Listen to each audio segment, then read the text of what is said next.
really well. But what is about that 60s aesthetic that kind of the 60s aesthetic to me is the overall sound, meaning this, right?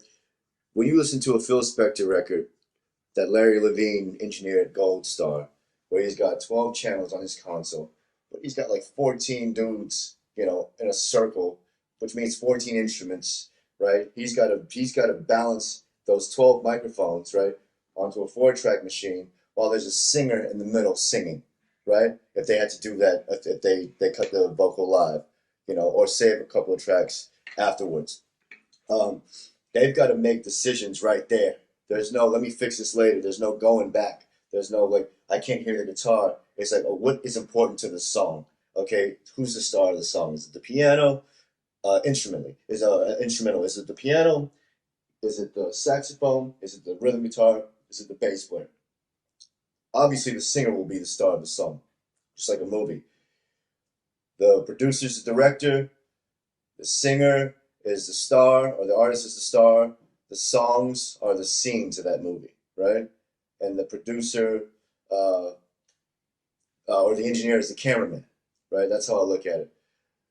When you get to records like, for example, we're talking about Michael Jackson. When you get to records like the early Jackson stuff, right?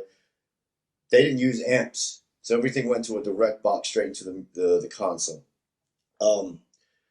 So they had limitations, right? And when you have limitations, your product is better because you're forced to make a decision right. There's no going back and let me mix this later. Let me fix this in a minute. That's the song. You know what I'm saying? That's the record. You know, Beatles, Nowhere Man. If you listen to it in headphones, like I was telling Joey, you can hear you lose the acoustic guitar once George Harrison's lead guitar solo comes in, right? Because they don't have enough tracks. So now, once his guitar solo is over, then you hear that acoustic back again because, you know, they had to make those decisions. So I like that because there's a human quality to it, and somebody's actually thinking, you know, where it's like, okay, yeah, go do this. I'll comp it later, and you know, that's my thing. I would also say like I don't know I can't say the word.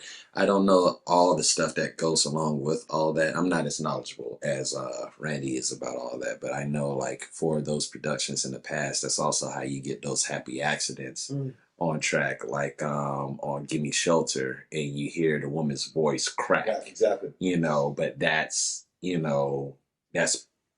part of that song, that sound and everything, and it's a thing that everybody remembers, right? You know, so it stands out. Whereas nowadays they would say like, oh, let's go back, let's fix that. Don't worry about it, we'll fix it in post. Yeah. So, and you take out something that gives that song personality. Exactly. That's what that word I was looking for. Personality. That's exactly. So he just answered your question, bro. Yeah, Well, you said I had to answer.